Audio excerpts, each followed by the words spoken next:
بسم الله الرحمن الرحيم.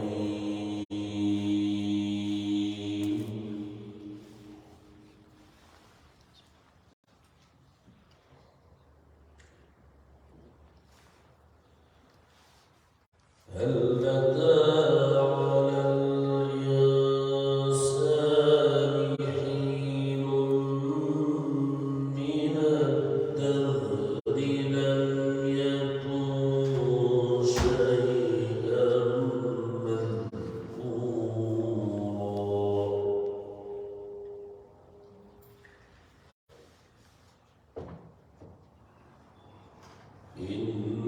إنا خلقنا الإنسان من نطفة أمشاج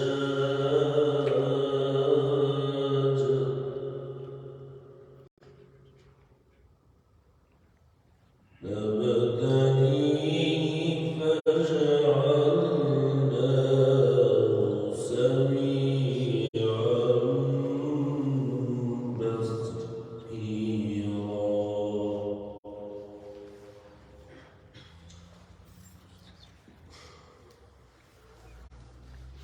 إنا هديناه السبيل إما شاكرا وإما كفورا.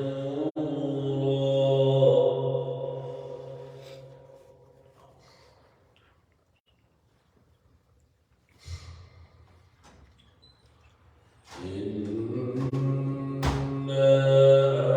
أعتدنا للكافرين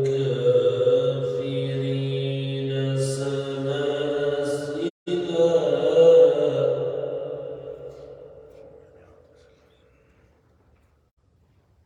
إنا أعتدنا للكافرين سلاسل وأغلالا وسعيرا.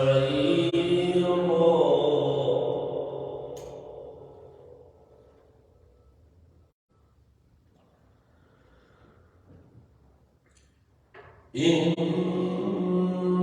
الأبرار يشربون من كأس كان مزاجها كافورا.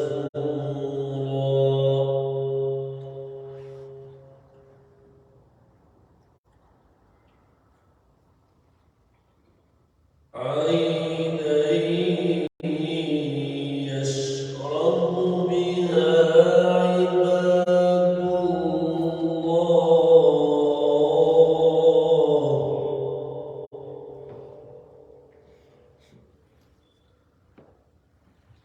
يشرب بها عباد الله يفجرونها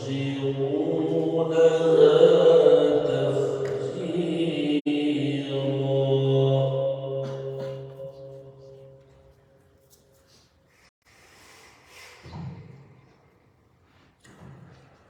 يوفون بالنذر ويخافون يوما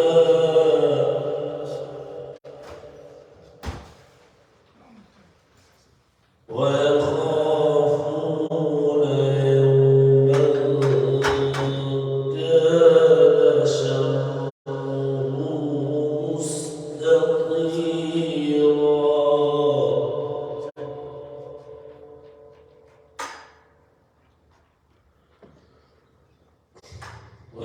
ويطعمون الطعام على حبه مسكينا ويتيما وأسيرا.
وحلوا أساور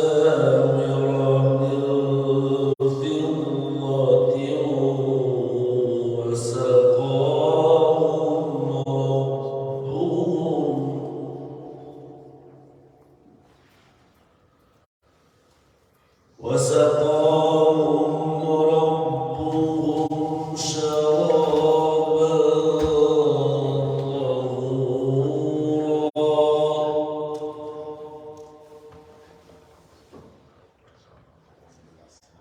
إن هذا كان لكم جزاء وكان سعيكم مشكورا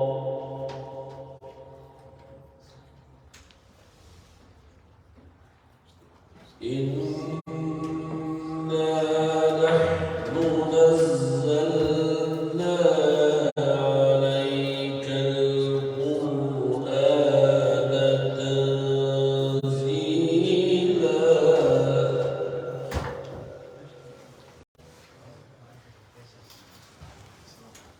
فاصبر لحكم ربك ولا تطع منهم آثما أو كفورا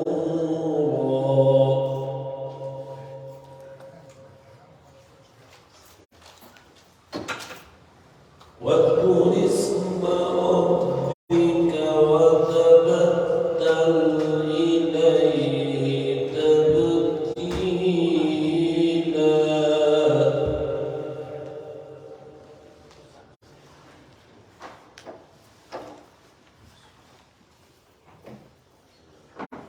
واذكر اسم ربك بكرة وأصيلا ومن الليل فاسجد له وسبحه ليلا طويلا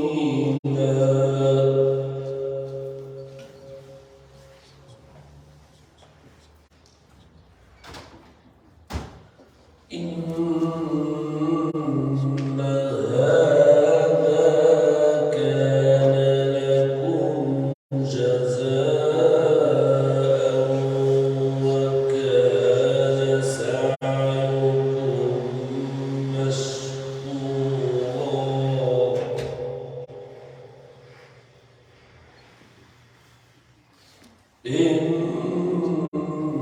إنا نحن نزلنا عليك القرآن تنزيلا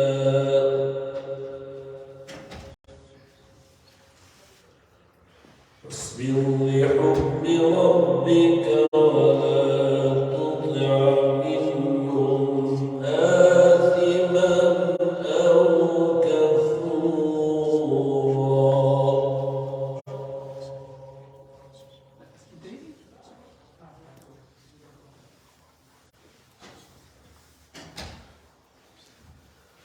إن هذه تذكرة فمن شاء اتخذ إلى ربه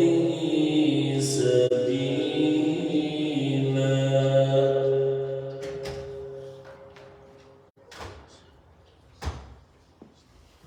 وما تشاءون إلا أن يشاء الله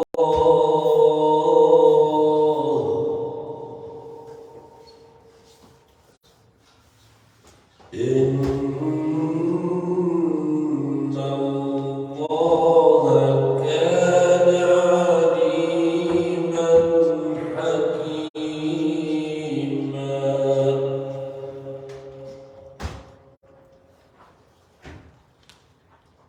يدخل من يشاء في رحمته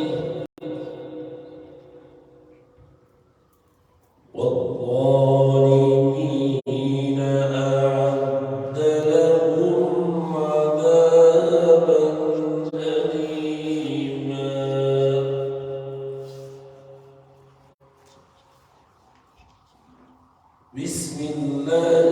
الرحمن الرحيم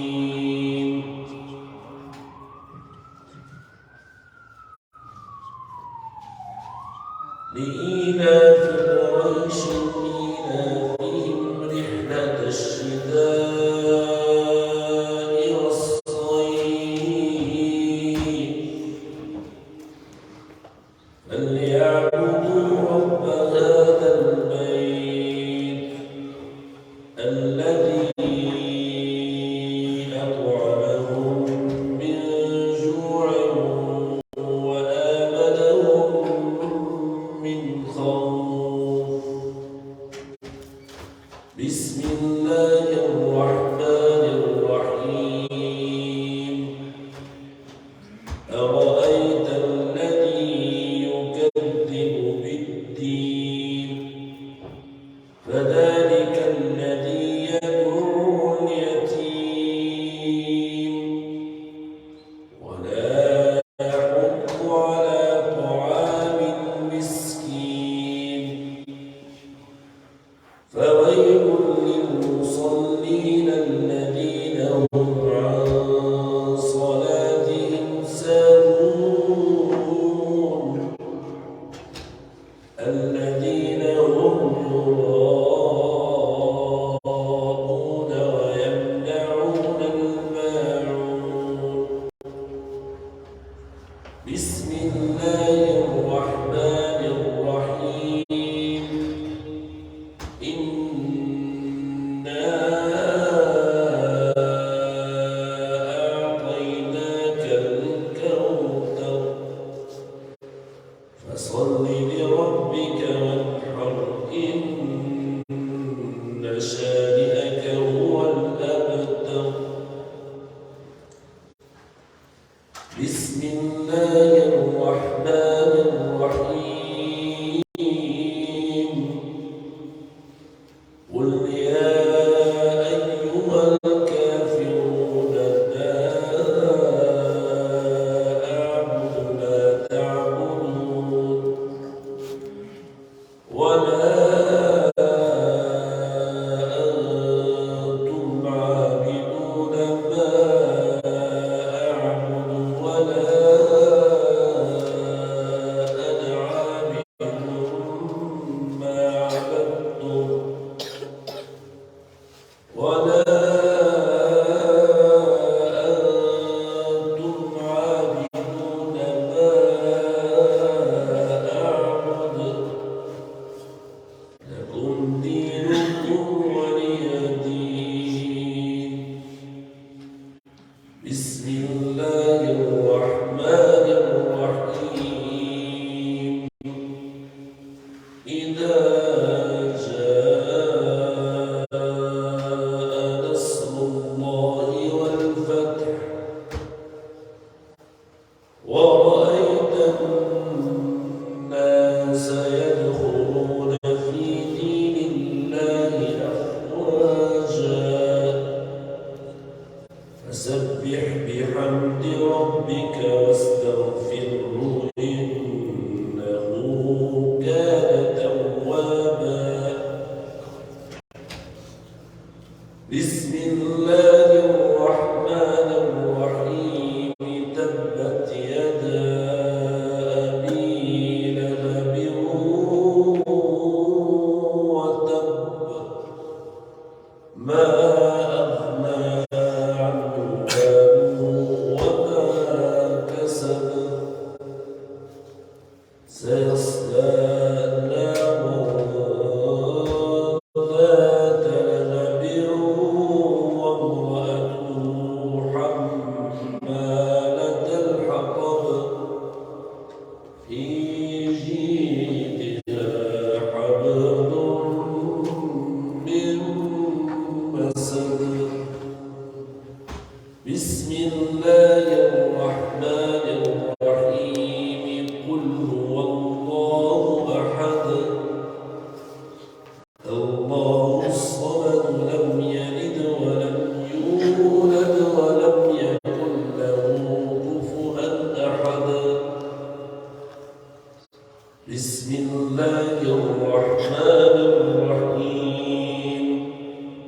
قل أعوذ برب الفلق من شر ما خلق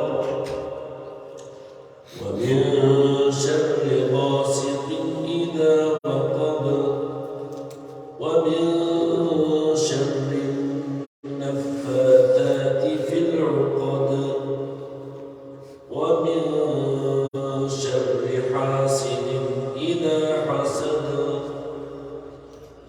بسم الله الرحمن الرحيم. قل أعوذ برب الناس ملك الناس إله الناس من شر الوسواس الخناس الذي يوسوس في صدور الناس من الجنة والناس. اللهم تقبل منا إنك أنت السميع العليم وجد علينا يا جواد يا كريم وتب علينا يا تواب يا رحيم. اللهم تقبل صيامنا وقيامنا وركوعنا وسجودنا يا أرحم الراحمين. الفاتحة.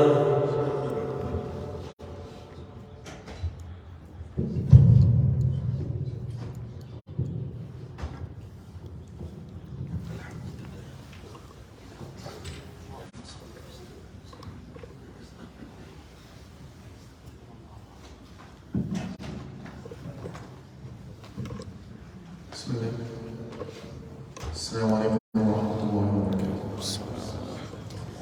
الله أكبر الله أكبر الله أكبر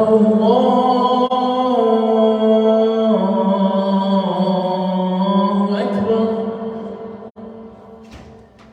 أشهد أن لا إله إلا الله. أشهد أن لا إله إلا الله. أشهد أن محمدًا رسول الله.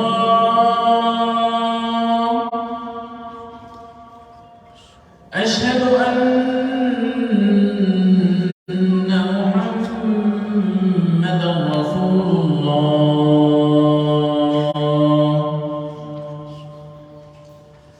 حي على الصلاة.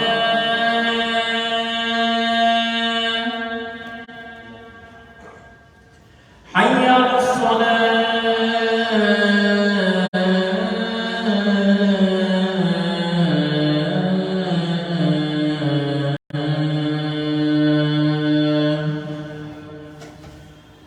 حي على الفلاح.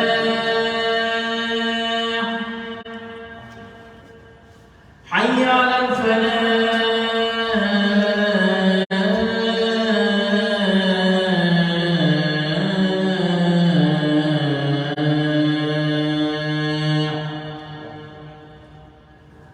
الله أكبر الله أكبر. لا إله إلا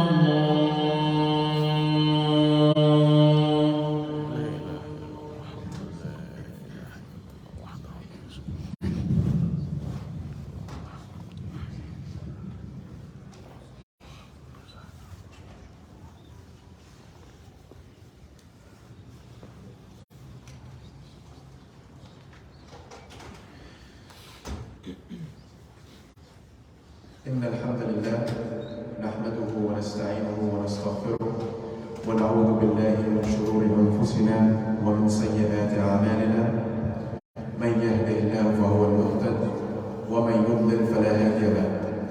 وأشهد أن لا إله إلا الله وأشهد أن محمدا يا أيها الذين آمنوا اتقوا الله حق تقاته ولا تموتن إلا وأنتم مسلمون. يا أيها الناس اتقوا ربكم الذي خلقكم من نفس واحدة وخلق منها زوجها وبث منهما رجالا كثيرا ونساء واتقوا الله الذي تساءلون به والأرحام إن الله كان عليكم رقيبا. يا أيها الذين آمنوا اتقوا الله وقولوا قولا سديدا يصلح لكم أعمالكم ويغفر لكم ذنوبكم ومن يطع الله ورسوله فقد فاز فوزا عظيما. ثم أما بعد، يقول الله تعالى في كتابه الكريم: بسم الله الرحمن الرحيم: له معقبات من بين يديه ومن خلفه يحفظونه من أمر الله إن الله لا يغير ما بقوم حتى يغيروا ما بأنفسهم وإذا أراد الله بقوم سوء فلا مرد له وما لهم من دونه من وال. Allah subhanahu wa ta'ala, He says in the Quran, He introduces to us a very simple principle. In this ayah He says that for any one of us there are angels before and behind him that protect him from the decree of Allah subhanahu wa ta'ala. And that indeed Allah subhanahu wa ta'ala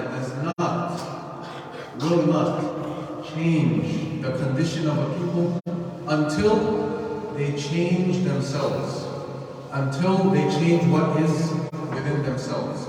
And when Allah intends ill for a people, there's no repelling him, and that there are no patrons or saviors besides Allah subhanahu wa ta'ala. But today, in today's khutbah, we want to focus on the portion of the ayah where Allah subhanahu wa ta'ala says, إِنَّ اللَّهَ لَا يُغَيِّرُ مَا بِقَوْمٍ حَتَّى يُغَيِّرُوا مَا بِأَنفُسِهِمْ.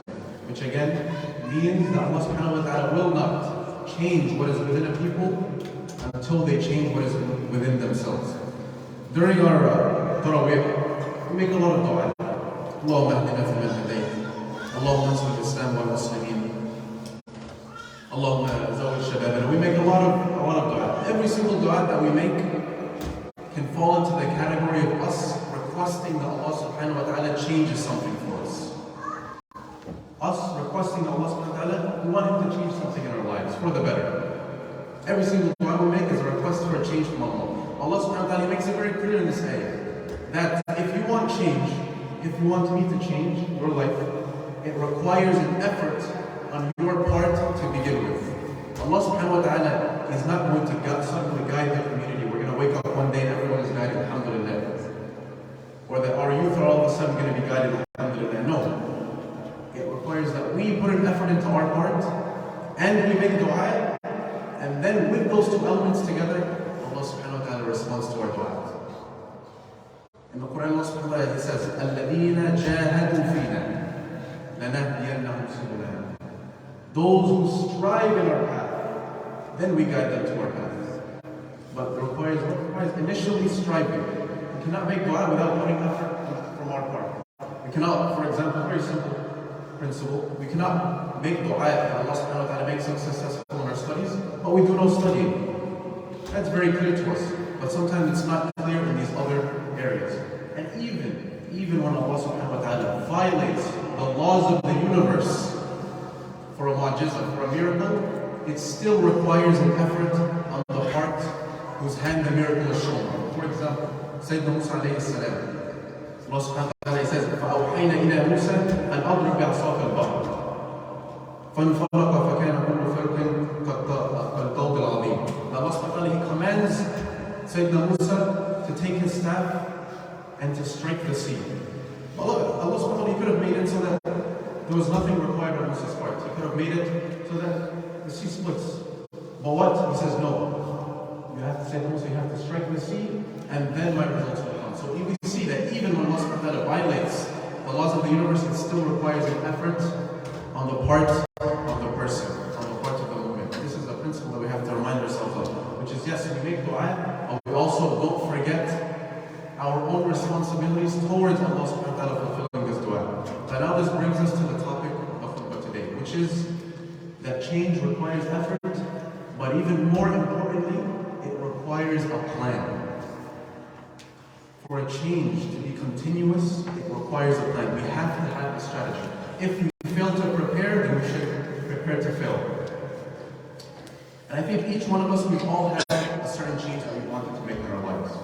I want to, inshallah, I want to start praying Fajr in the masjid every day. We're very motivated at night. Tomorrow we wake up in the morning, we pray Fajr in the masjid, alhamdulillah. The next day we wake up, we pray Fajr in the masjid. The next day, we pray Fajr after. And then what? It tapers off. Why? Because there was no plan. It was just an initial spurt of motivation to do something, to change our lives, but no strategy. And if there's no strategy, there's no success. There has to be a strategy because we cannot, as human beings, rely on motivation alone. Motivation is a limited store. Each of us has a limited store amount of motivation and inspiration. If we're relying on this limited store to be enough for us to continue an activity for the rest of our lives, it won't happen. It requires a plan and it requires a strategy. In my own masjid, the night before the night of Ramadan, every night, the amount of people for Fajr does not fill the first row. The first night of Ramadan, there's 2 rows. You can't find a spot on the first row. Now it's the 15th or the 16th night of Ramadan. Alhamdulillah, we're able to find a spot on the first row again. Why? Because these people are relying on motivation, but they have no strategy, they have no plan, and we don't want to be from those people. And what we need to understand as well is that if something hasn't worked before, it's not going to all of a sudden start working now. Okay? Sometimes the things we want to do, we made the intention more than one time to change something. But every time we try to change it, nothing different happens. The same mistakes are made. Why? Because there's no change in the plan itself. So we have to make sure that we leave Ramadan, inshallah, with game plans, not just motivation and boosted iman. Those are important ingredients, but they're not the only ingredients. We also need a strategy. And today we want to discuss 4 things that each strategy to change our behavior should include. 4 things. Those 4 things are, number 1, we have to understand some basic psychology when it comes to changing our behavior. Number 2, we have to understand that we have to know ourselves in order to change ourselves.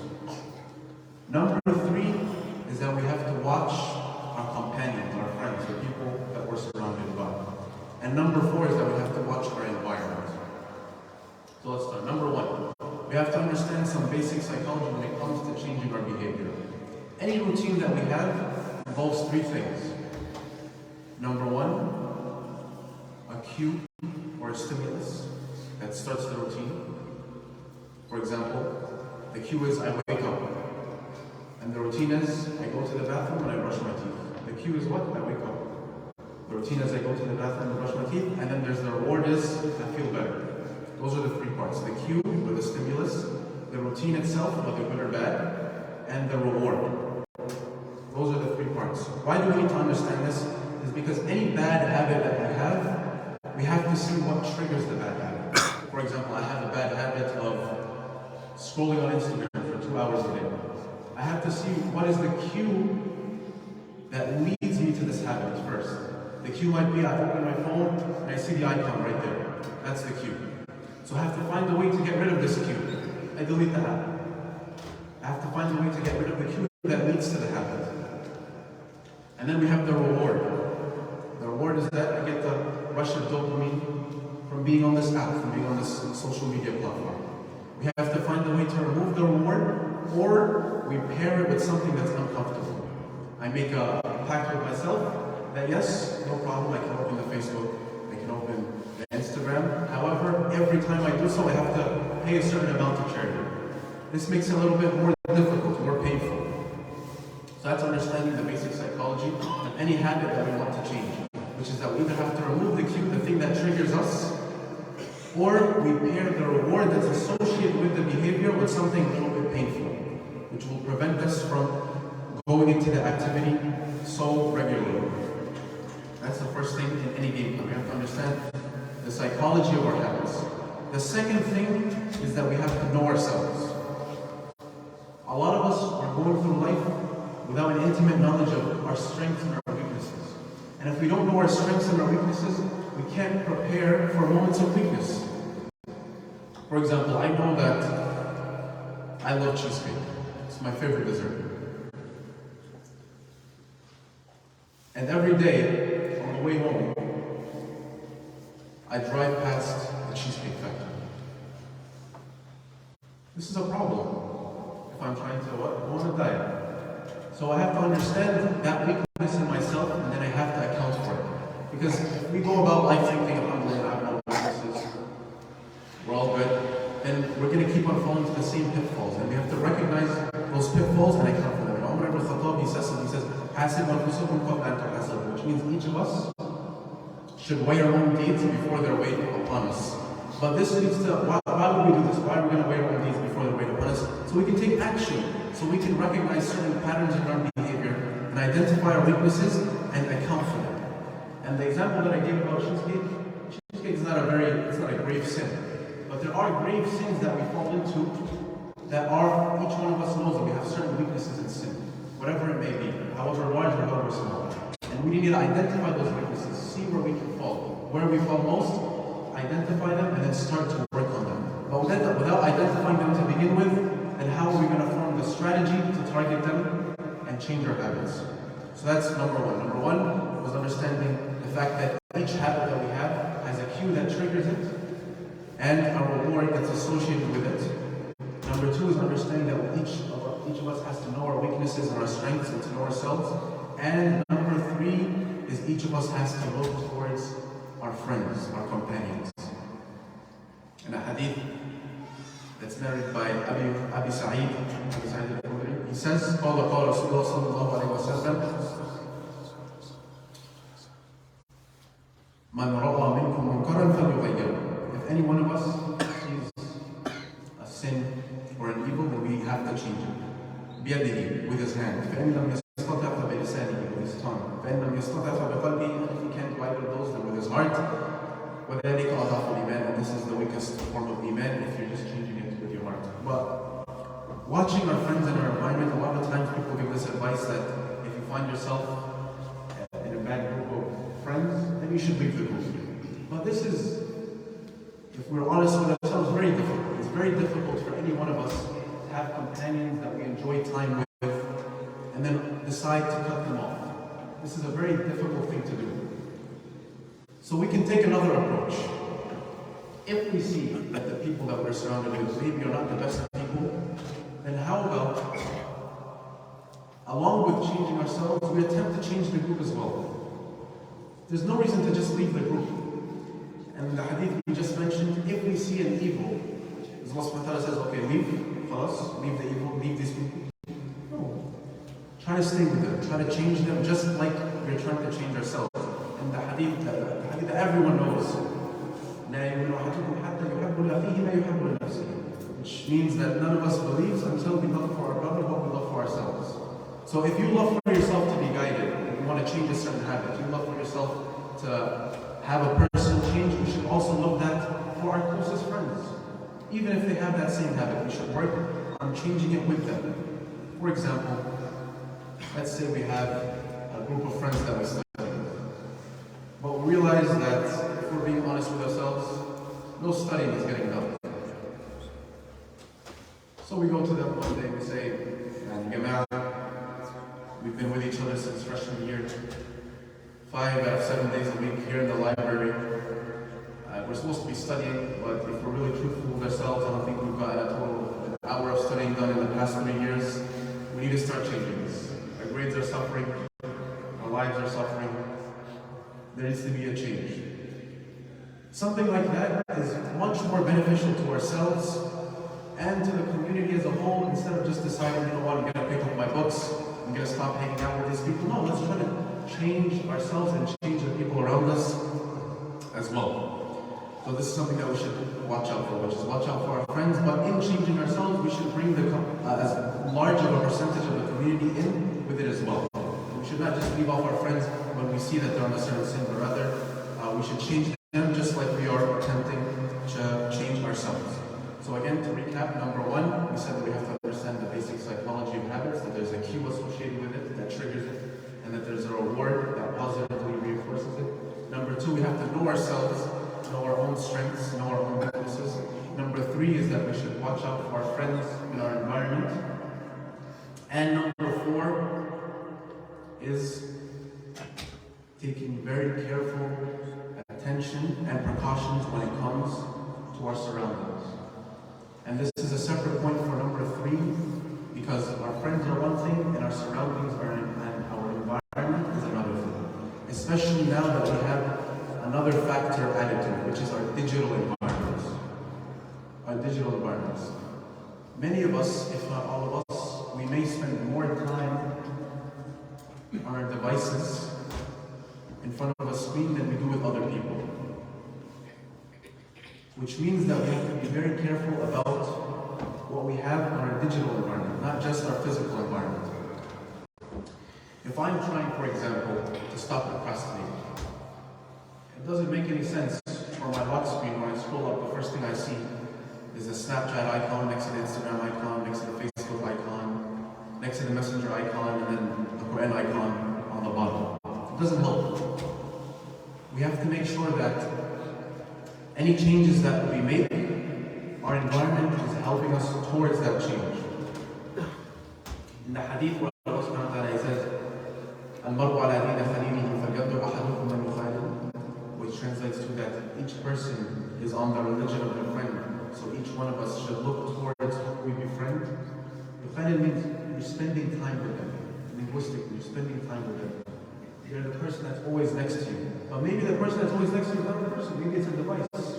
Maybe it's a certain app. So we need to be careful of these things, that we're not just watching our physical environments, but the environments that we spend most of our time on, which may just be what our phones or our devices.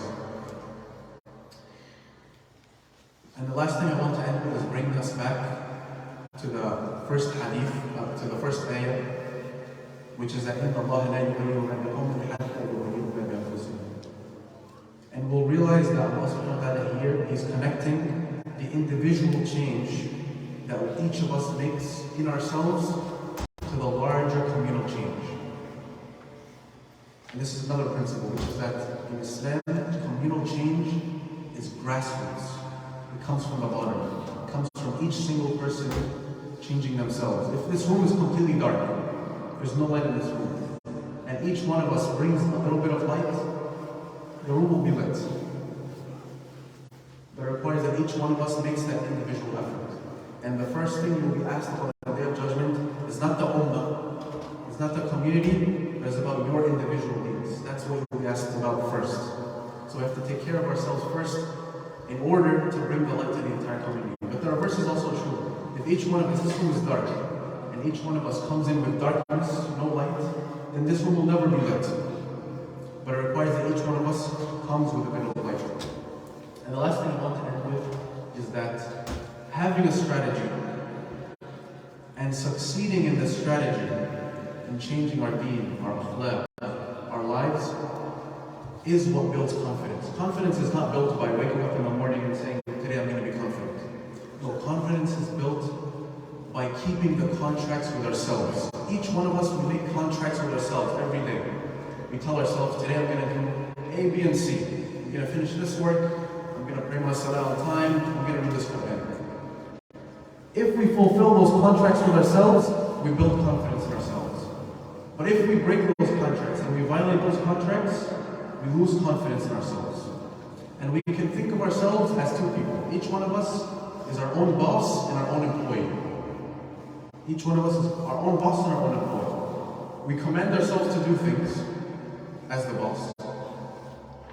And then we do them as the employee. So we want to be a good boss and a good employee. But the problem is a lot of us, we're horrible bosses and we're even worse employees. We tell ourselves to do 1 million different things, and then as employees we never do them. So this needs to change. And like we said, it only changes by having a strategy. You can't rely on motivation, you can't rely on this Mustafi man that we have in Ramadan to take us throughout the whole year. No, we have to make sure that we leave Ramadan, yes, with the Mustafi man, yes, with those new habits, but we must leave Ramadan with a strategy, on pen and paper, not in our heads, pen and paper, a strategy and a game plan to change our behavior for the rest of the year. أقول قولي هذا وأستغفر الله لي ولكم واستغفروه إنه هو الغفور الرحيم.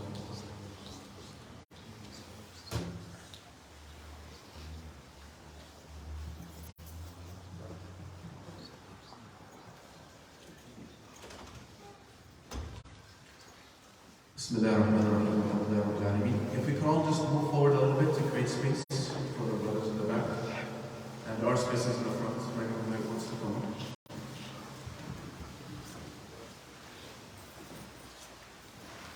In the Quran, Allah subhanahu wa ta'ala, He says, إِنَّا نَحْنُ نُحْيِي الْمَوْتَى وَنَكْتُبُ مَا قَدَّمُوا وَآثَارَهُمْ وَكُلَّ شَيْءٍ أَحْصَيْنَاهُ فِي إِمَامٍ مُبِينٍ.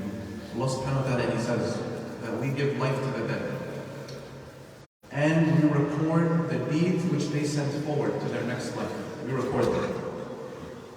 And in addition to recording the deeds, we record what they have left behind. We record the impact and traces of what they have left behind. Imagine right now that each one of us, every single member of our entire community, we wake up tomorrow, everybody prays the Khamas Salawat and Jama'ah. Everyone memorizes the Quran. Every 3 days, every single one of us does Khatm of the Quran. Every single one of us memorizes all of Sahih al-Bukhari. It's good. There'll be a change.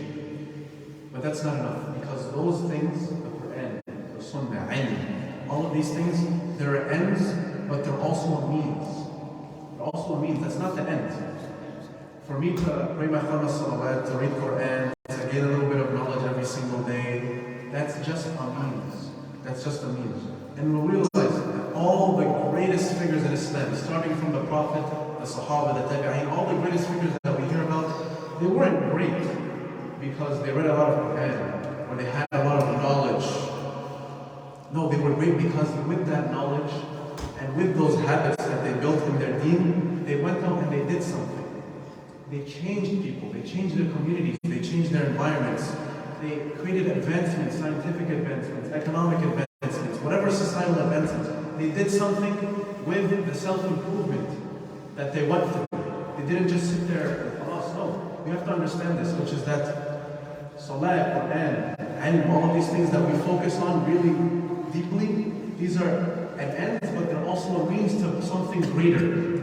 Something greater. We have to ingrain this in ourselves, which is that, like in the ayah, like it said in the ayah, yes, Allah subhanahu wa ta'ala, He records what we put forward for ourselves, but He also records the impact that we have. We have to have an impact on an individual basis and on a communal basis. Each one of us has to leave a positive trace to be seen and felt. Each one of us, whatever goodness, whatever improvement that they feel in themselves, should be also felt by the people that are around them, their families, their friends, their communities. There has to be an effect beyond ourselves. And the last thing I want to end with, just to recap, we said that any change that we are making dua for, Allah subhanahu wa ta'ala says that it starts with a change in ourselves, and that a change in ourselves will not happen without a strategy and a game plan. And that once we change ourselves, we have to make sure that we impact others as well, and that the change is not just restricted to one person. And the last thing I want to end with is that part of leaving a trace is, of course, giving sadaqah and giving charity. And we're all in the center right now, alhamdulillah, here, Jum'ah. And it's our responsibility as a community, as individuals, to make sure that the center stays open and that we have activities for our youth and for our older people as well. So it's not a fundraiser, but we are requesting that inshallah everyone does not forget to give whatever they can in donations for the center. أقول قولي هذا وأستغفر الله ولكم فاستغفروه إنه هو الغفور الرحيم. إن الله يأمر بالعدل والإحسان وإيتاء ذي القربى وينهى عن الفحشاء والمنكر والبغي يعظكم لعلكم تذكرون وأوفوا بعهد الله إذا عاهدتم ولا تنقضوا الأيمان بعد توكيدها وقد جعلكم الله عليكم كفيلا إن الله يعلم ما تفعلون. ربنا اغفر لنا ولإخواننا الذين سبقونا بالإيمان ولا تجعل في قلوبنا غلا للذين آمنوا ربنا إنك رؤوف رحيم. ربنا إنا ظلمنا أنفسنا وإن لم تغفر لنا وترحمنا لنكونن من الخاسرين. ربنا آتنا في الدنيا حسنة وفي الآخرة حسنة وقنا عذاب النار. وأقم الصلاة.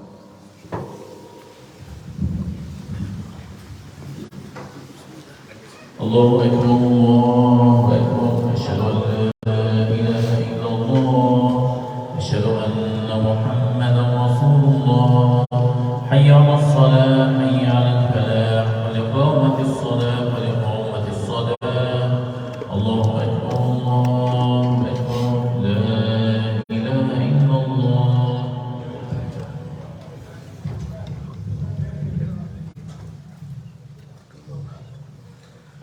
حقا لا إله إلا الله وحده لا شريك له.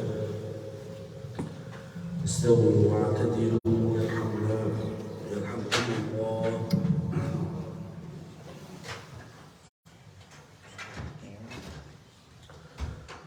الله أكبر.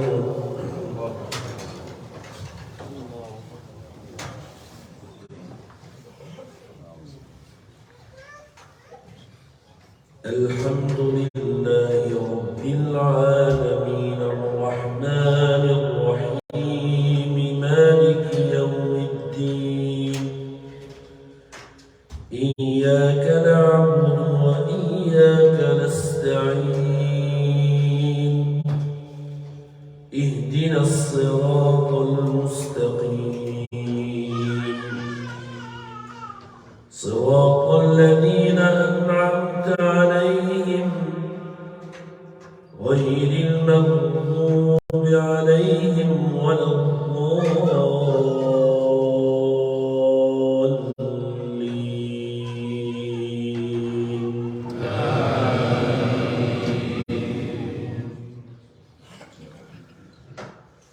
ادع إلى سبيل ربك بالحكمة والموعظة الحسنة وجادلهم بالتي هي أحسن إن ربك هو أعلم بمن ضل عن سبيله وهو أعلم بالمهتدين.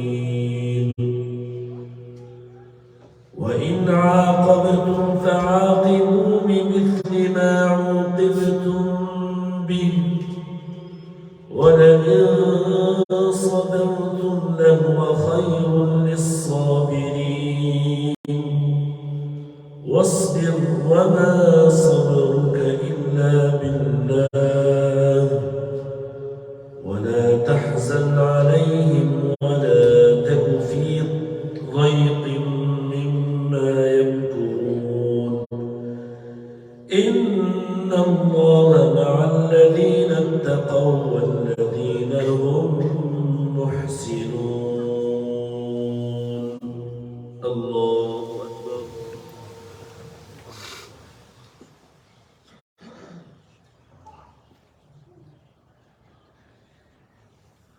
سمع الله لمن حمده.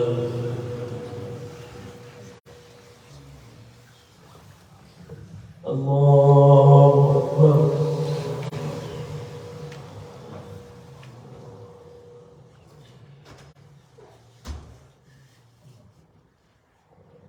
الله أكبر.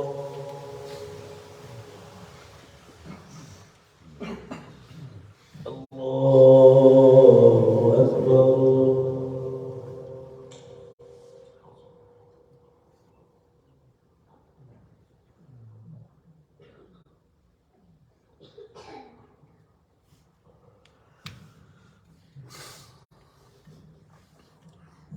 الله أكبر.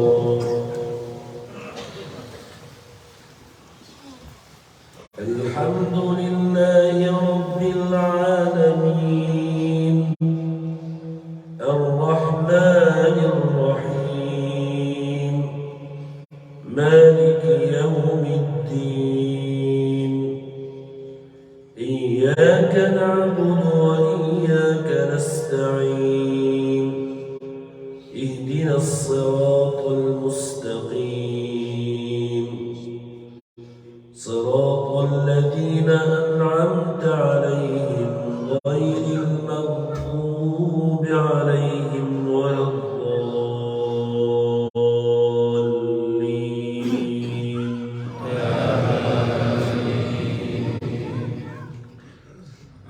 وقال الذي آمن يا قوم اتبعوني سبيل الرشاد يا قوم إنما هذه الحياة الدنيا متاع وإن الآخرة هي دار القرار من عمل سيئة فلا يجزى إلا مثلها ومن عمل صالحا من ذكر أو أنثى وهو مؤمن فأولئك يدخلون الجنة يرزقون فيها بغير حساب. الله أكبر.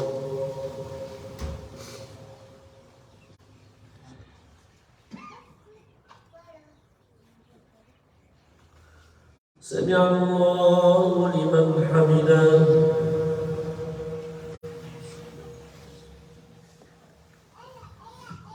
الله أكبر.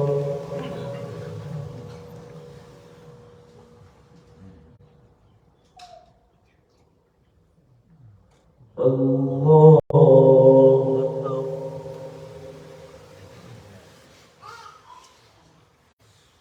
الله أكبر.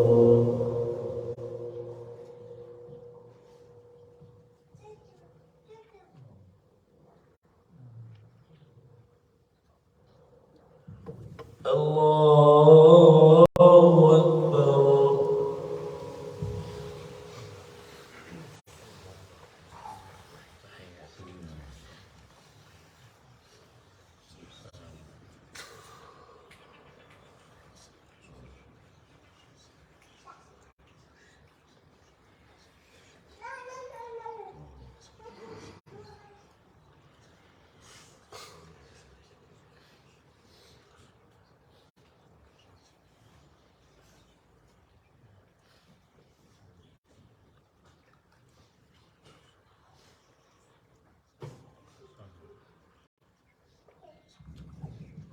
السلام عليكم ورحمة الله. السلام عليكم ورحمة